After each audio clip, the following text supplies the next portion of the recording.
Hey everyone, it's James Davis from the Pax8 Academy down here in APAC and doing another TSP talk session. And this time we're going to be talking about roles and personalities in the sales team. I'm having a lot of conversations with partners about this, and it seems to be popping up more and more. And I'm going to be joined by Maria, who has a lot of experience in this area and is a major part of the Academy team.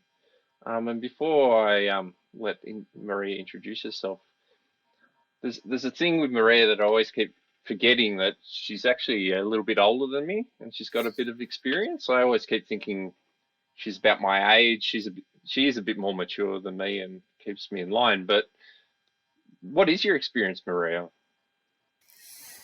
Hi.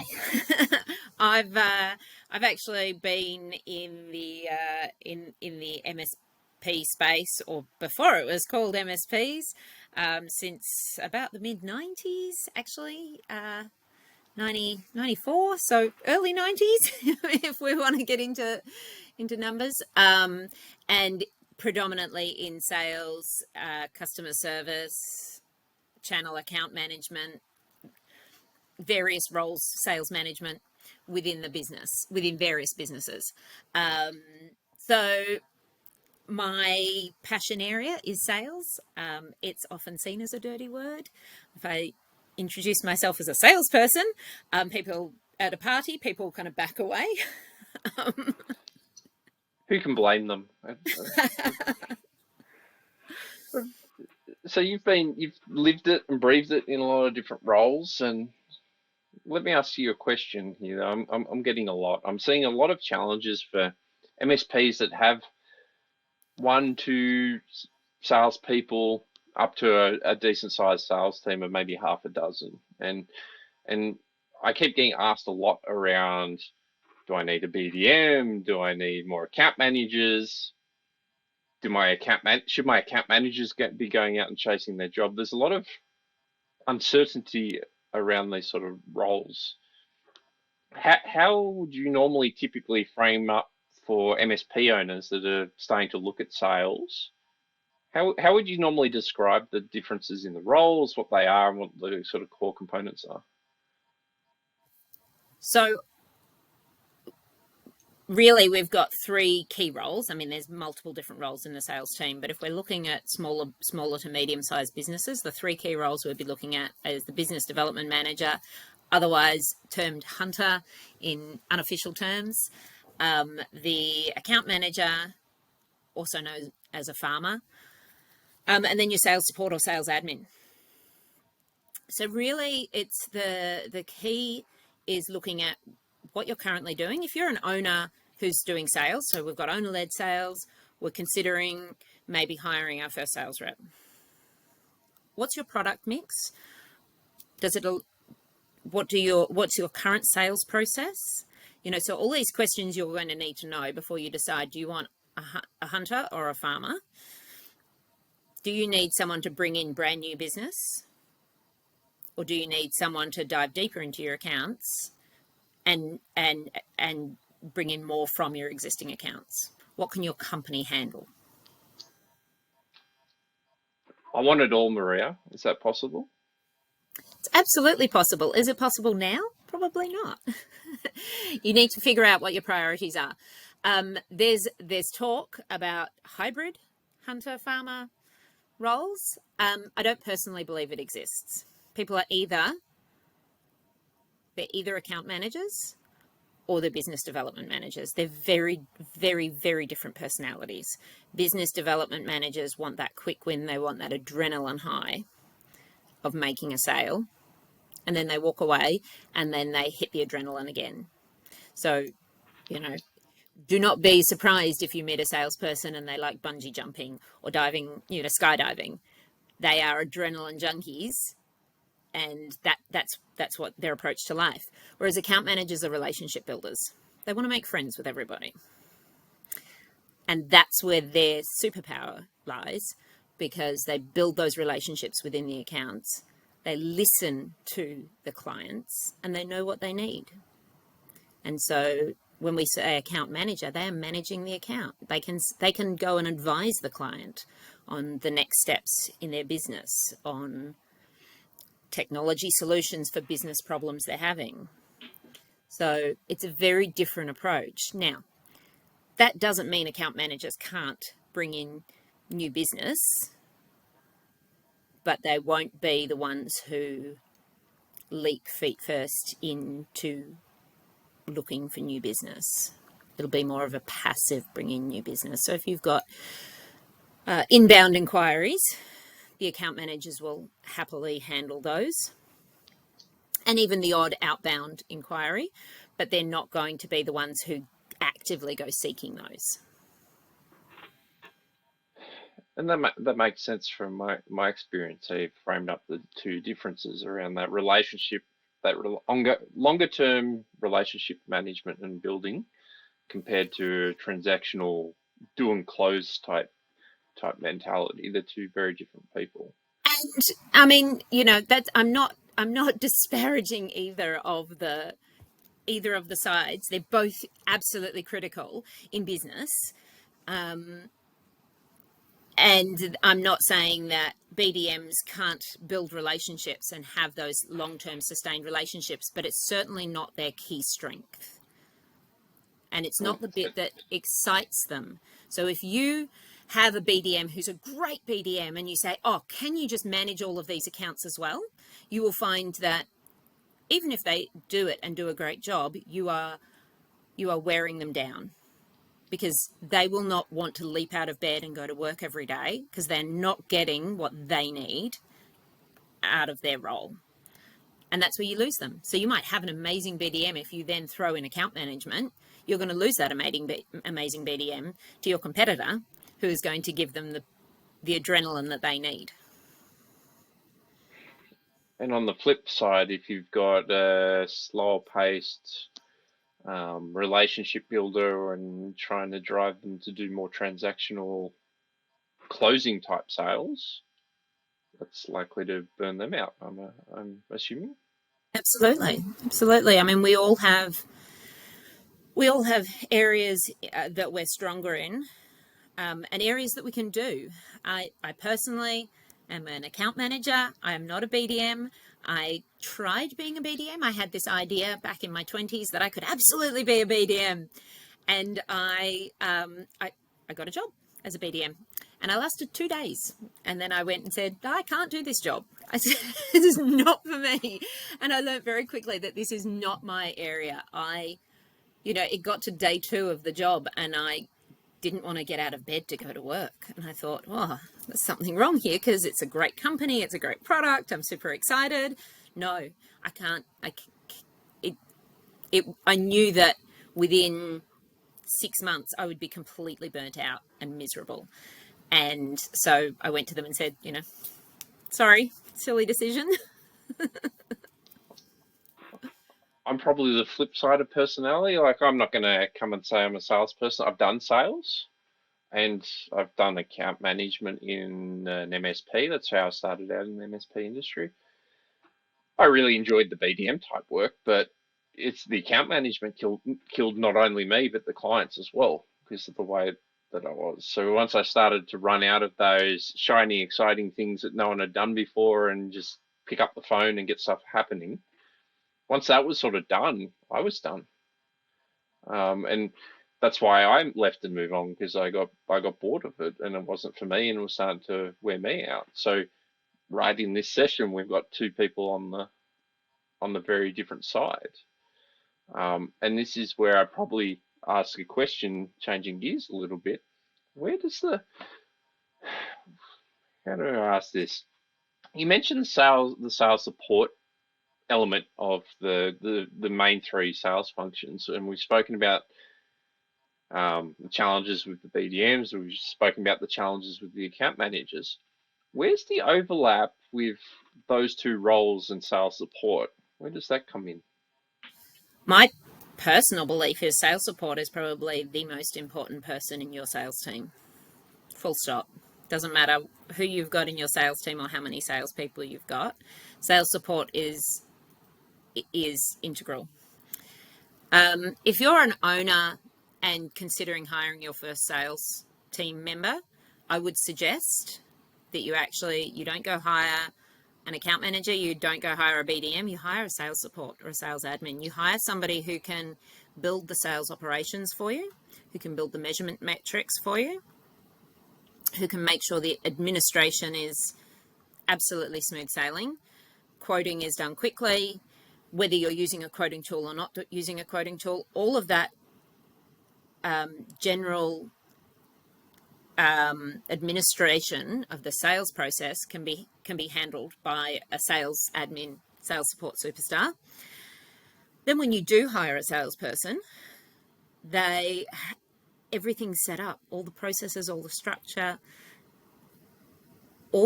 everything is smooth sailing, and they can just get in there and do their job. Because an account manager or a BDM is paid a lot more than a sales support person. And you want them utilizing their time to bring in the business, be it new business or managing the accounts to bring in. Again, it's still new business. It's just new business from existing accounts.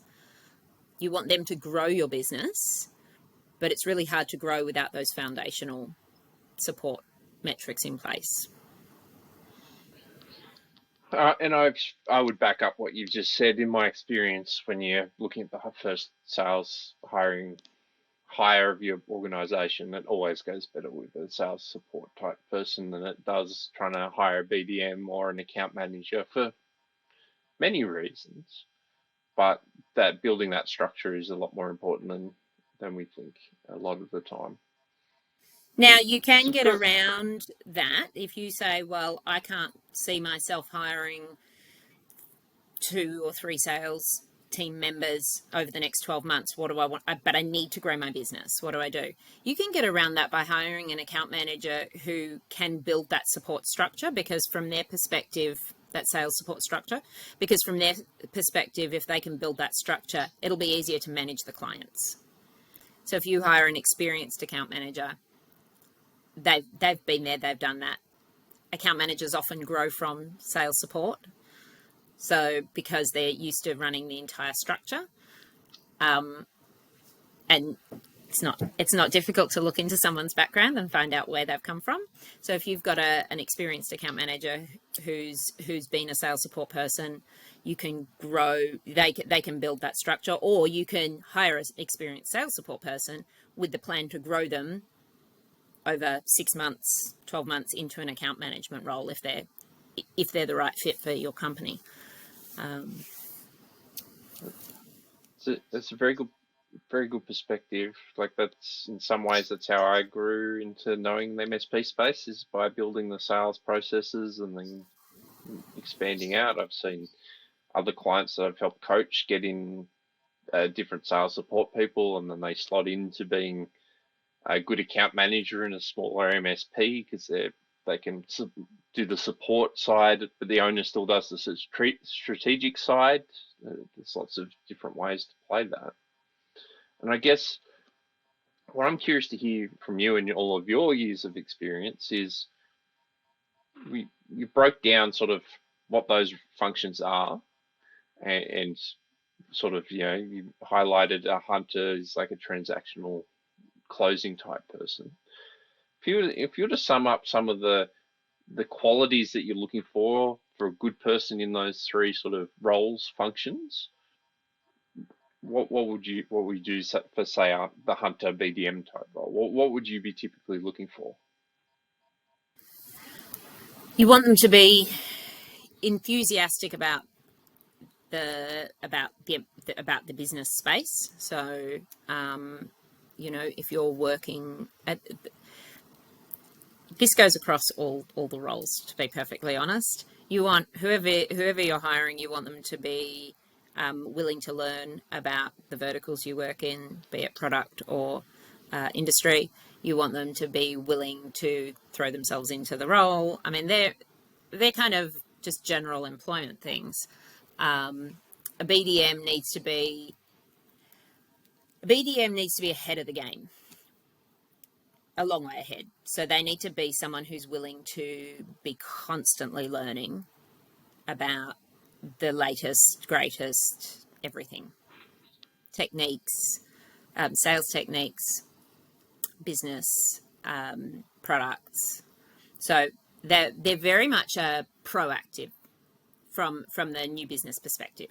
So that's what you're looking for, somebody who's throwing themselves in front of what's going on.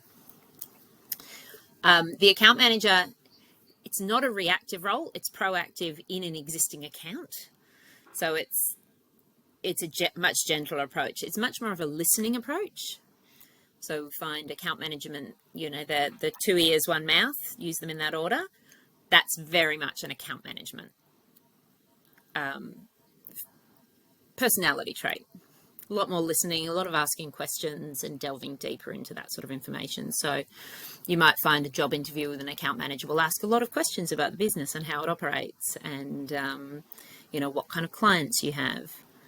A BDM will be wanting to know, what the future plans are and how their growth is going. And so it's a bit of a yes and no. I mean, it obviously depends on the maturity and the experience and all of those things. But that's some of what I've seen when I've interviewed prospective salespeople. I've interviewed people for an account management role and walked out of there and said to them, "You're a great salesperson, but not for my team. Go speak to this person over here because you'll never fit into account management. Sorry.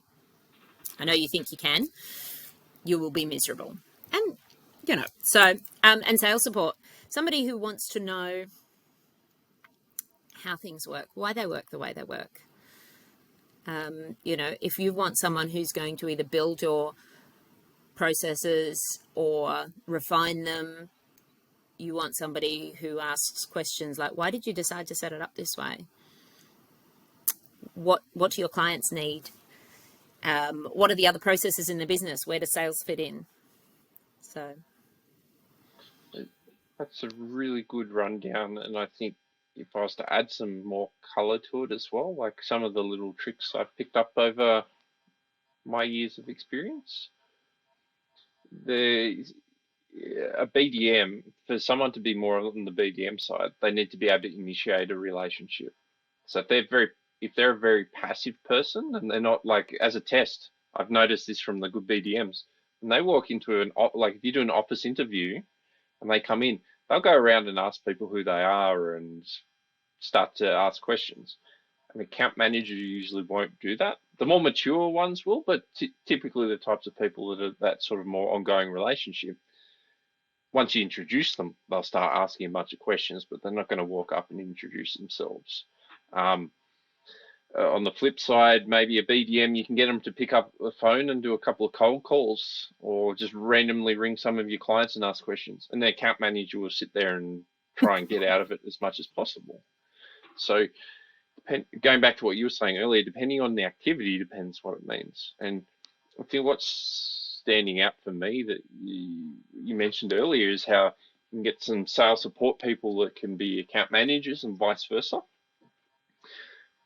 I'm thinking that's where a lot of people are going wrong. I think most MSPs don't actually have BDM people, and it's a very easy thing to say you're trying to make people do BDM work that they're not suited to. I see that time and time again, that you mentioned the account manager doing some new business work. They might be able to take on a new client, like as you were talking about. I was thinking, yeah, they're probably really good with a referral, where like the clients basically said, yes, we're going to do it, and it's up to you to prove them wrong.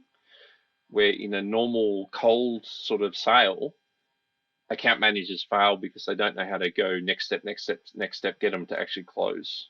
Yeah, but I've seen really good account managers join things like, networking groups and pick up brand new clients from that, because it's relationship building. So they go to these networking groups and they share their knowledge and they build those relationships and they pick up new clients that way. But you can't say to an account manager, well, you could try saying to an account manager, go out and get me 10K of new business within the month, but you're going to end up burning out your good account manager if you try and do that. Whereas if you say, over the course of the year, we want to build up our business and we want to focus on getting some more clients in this space, they can build those relationships, and that works brilliantly. So you can end up with having it all if you hire an account manager. Um, I was talking to a client a couple of years ago, and they said to a partner a couple of years ago, and they said, "Oh, I'm going to hire my first salesperson." I said, "Great, let's talk about what you're hiring." And they said, "Oh, we need someone who can bring us in all this new business." I said, "Okay, yeah, no problem. You want a business development manager?" And they said, "And manage all our existing clients." And I was like, "Okay, that's two different people, two very different people." So, and they decided to hire a BDM and have them account manage. And their BDM lasted about 4 months. There's a theme here of wrong people in the wrong seats and wrong expectations. And I know we could talk about this for a lot. The final sort of question I've got for you before we start wrapping up is when is an account manager actually a sales support person? So something I see a lot in terms of there's a lot of account managers there, and you sort of touched on it, how they're proactive. What does that actually mean? Like what's a good account manager look like as opposed to someone that's in an account manager role that's actually basically an order taker? And that's where the problem comes. An account manager is the one that knows every that knows everything about their accounts, that is starting to advise in their accounts, having those business level conversations where they say, "Oh, I see you've got a problem in this particular area. Let us bring in a solution for you." So they're solution salespeople. An order taker or an account manager who essentially is an order taker is someone who is reacting. They're not proactive at all within their accounts. The client calls and says, "Sell me new licenses." The client calls and says, "My server is down." A good account manager will be talking to the service team and saying, "Oh, I see that this particular client is calling up about the same problems. Tell me more about that." And then going to the client and saying, "We have a solution for you." So proactive within their accounts. So hopefully, the reason why I bring that up is that's where I see the majority of the problems coming for MSPs. Is they end up having account managers that are order takers, and they're very just reactive. Whether it's reactive to clients calling up or the owner saying we need to do X, Y, Z with our client base. If you're seeing that, you don't really have account managers. And what you said earlier around the price as well, like sales support people are a lot more cost effective for what they're doing. They're a lot more growth, etc., etc. It's probably something for the partners to have a look at in their sales teams and how they're performing. Wrapping up, if you were to have anyone think about one big takeaway you'd want them walking away from this session, what would you get them thinking about? If they've got salespeople, are their salespeople selling aligned with their business vision? You know, you've got a business plan for what you want to do and where you want to get to. Are your salespeople selling aligned to that? And it doesn't matter whether it's a BDM or an account manager or an owner-led sales. And if you're looking to hire a salesperson, you need that in place so that you're hiring the right sales individual, be it a support account BDM, and aligning that to where you want the business to get to. I think that's awesome advice, and what I'd provide is a sort of wrap up as well. Seeing a lot of people feeling like they're trapped with salespeople that they've got is really just stop and think about a lot of what Maria has been saying today, and see if you've got the right people for the right seats. Do you have account managers that are trying to do BDM work? Do you have actual order takers that are more like sales support? And just understand what value you're actually getting at. Because I've seen a few partners where they've got an account management team, and actually, if they would just replace them with a sales support person and let the owner still run with the actual client face to face, that dramatically changed the business and sparked a whole heap of growth. Um, but you just got to be aware of where it's falling down. And I think what you've given us today, Maria, that should point everyone in the right direction of what they should be looking for. So Thanks for joining us today, and I'm no doubt we'll talk about more sales and marketing stuff in the future. Definitely. Thank you.